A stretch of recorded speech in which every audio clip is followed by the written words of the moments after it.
Hello and welcome back to the big board. Let's talk about the Island War series.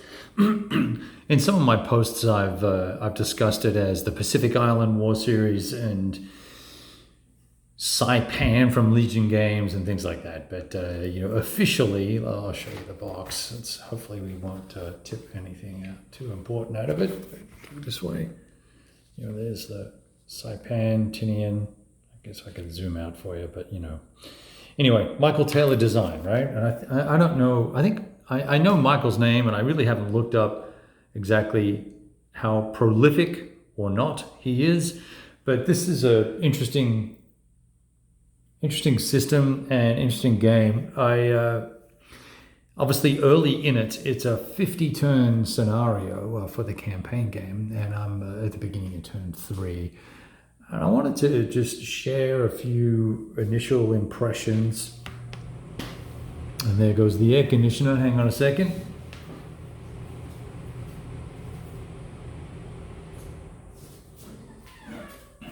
It's got a motion sensor.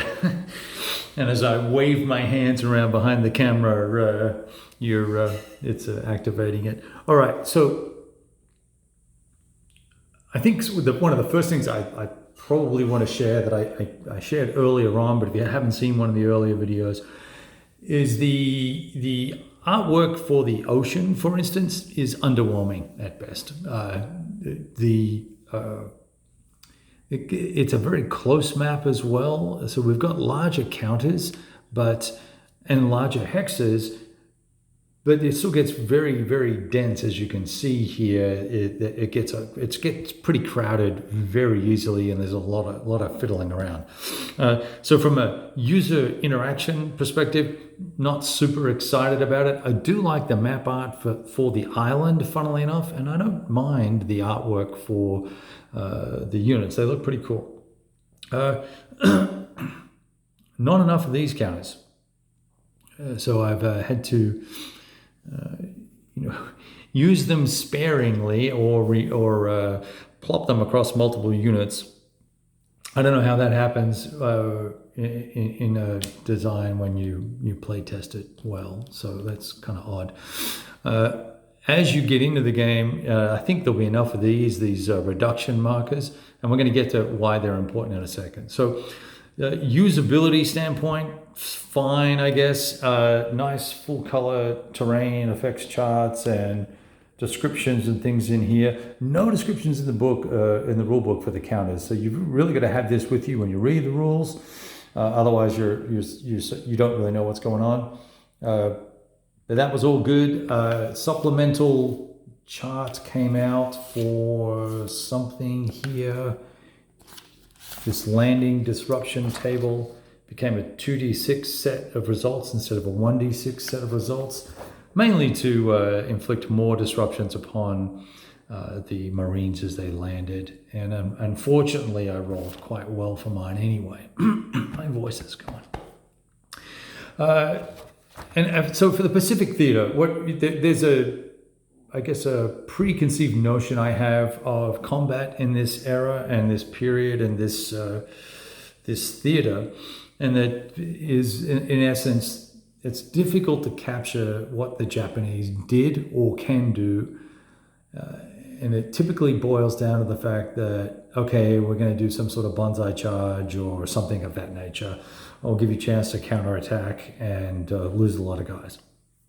Because in essence, with the Japanese on the defensive in 90% of these games that are around the Pacific Theater, except for Guadalcanal, you've got Japanese sitting on their heels, not doing a lot of counterattacking or spoiling attacks or anything of that nature. They're dug in. They're dug in deep. So I found it's hard to capture what goes on, and it's also hard to give that massive carnage scale as well. What this game here tries to do puts you in obviously the campaign commander's position and thinking, and you've got to work out how you're going to capture the island, right? And as that commander, you have some choices on where you're going to land, and you've got to obviously make all the decisions about how you then organize your forces and press the attack home. So the decision spaces, the landing exercise, it's kind of goofy. It's kind of inserted into the regular sequence of play. So in the regular sequence of play, you have the bombard phase, the movement phase, the combat phase, then the exploit phase, and there's one other phase. I forget what it is, or something like that. And basically, each phase allows you to bring an assault wave in, but it's a little unclear whether you're able to conduct combat or if you can only do overruns. And I got a little confused over that and managed to work it out in the end. We got everybody ashore and then did a second wave. Unclear again concisely how second waves of stuff come back onto the board, because you've got to use these landing craft to bring units onto the map, and they have to spend a period of time getting back to the offshore holding box. So how does that work exactly? And it was sort of just a little argy-bargy type of thing there. I had a little challenge with it. There's a little bit of hidden data. You've got these fortifications. You don't know how strong they are, right? So they're all flipped over. And arguably, all these guys should be face down as well, right? They're all supposed to be face down. You're not supposed to know who you're attacking. And I'm not looking into the hexes anyway, or the stacks as the offensive player, because you're just trying to muscle your way in here anyway. So there's some elements here that don't make it very appealing for solo play. But if you're like me and you're happy just to kind of bang into it and have a go at it, then it won't be a problem. I don't think it's going to detract from the gameplay experience having these guys face up anyway, because it's pretty much, I guess there could be some bluffing. You know, you could put one unit out there and it might be a 2 rated unit, or it could be a 7 rated unit for defense. So one of the things with the game is the scale. One hex is half a mile. One turn is 12 hours, significantly better than some of the other games that are around. So we're getting a little more granular, but it's still allowing you to do this ranged fire combat versus assault combat. And then there's bombardment with either air units or with with naval and artillery.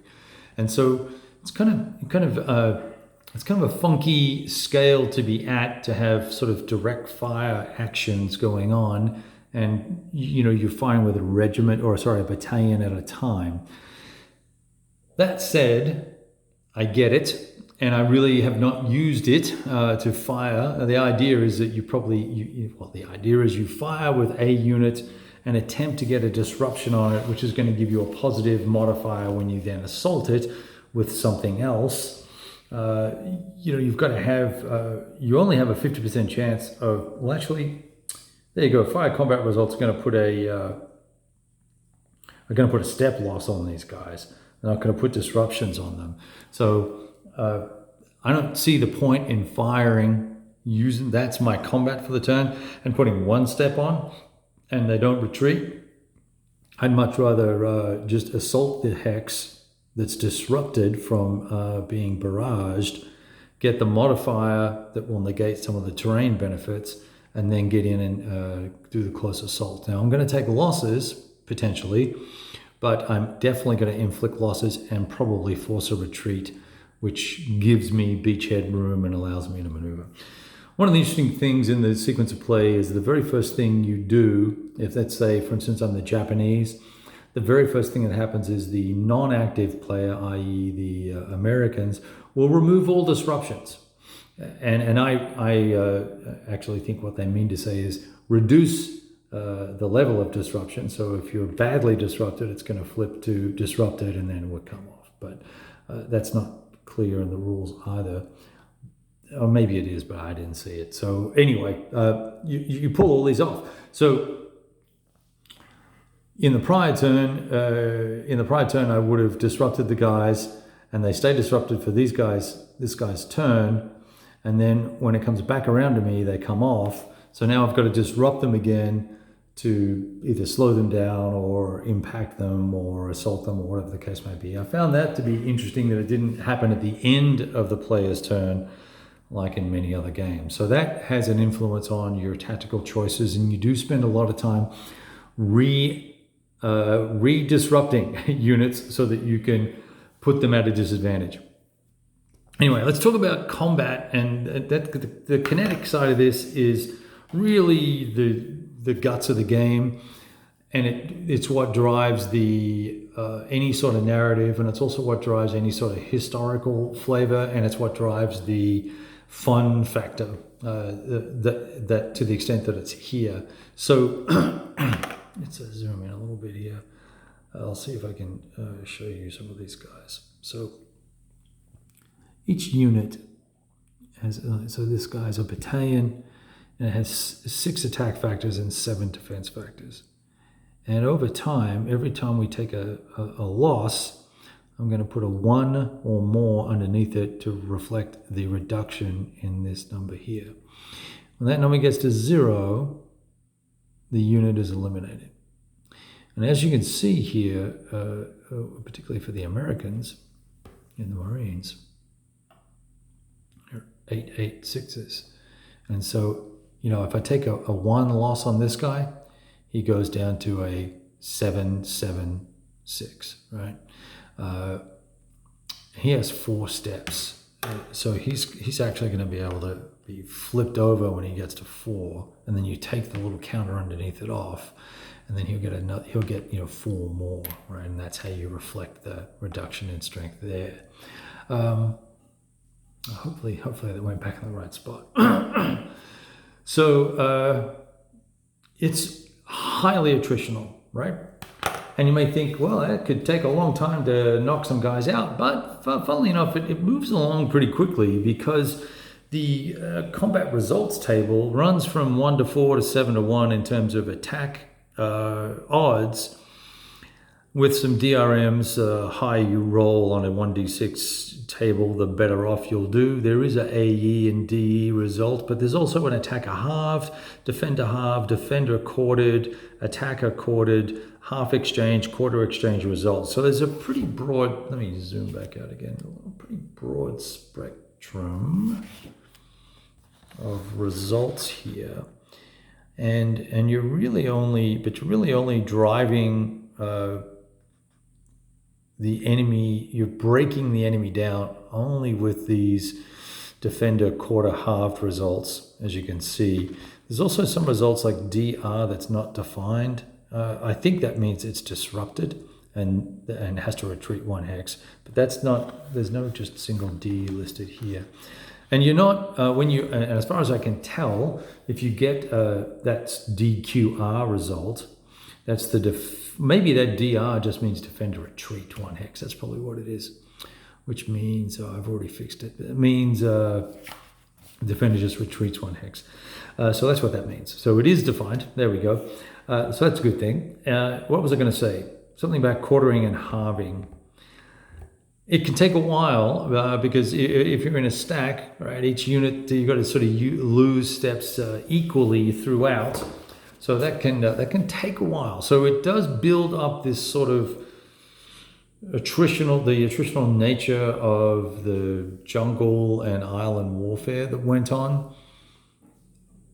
So, but it does get a little monotonous and tedious to execute on that when we're trying to crank away here and conduct our operation. So for instance, down here, I attacked into this hex here, and there was units here. There were three units. So 2 of them were eliminated, and this one, no, not that one. That's a fresh guy. Where did they go? Oh, that was this stack here. They retreated. Anyway, they've got some losses in there. Attacked into the hex, and subsequently these guys fired a barrage and disrupted me, but I didn't take any losses there because I actually got a DR result there, defender retreat, and they had to retreat back. That's what happened. So they had to retreat back to here, and then they have now since moved back into that hex in the subsequent turn. But we're trying to capture this airfield. You've got to keep track of all the step losses here so that you can keep track of victory points.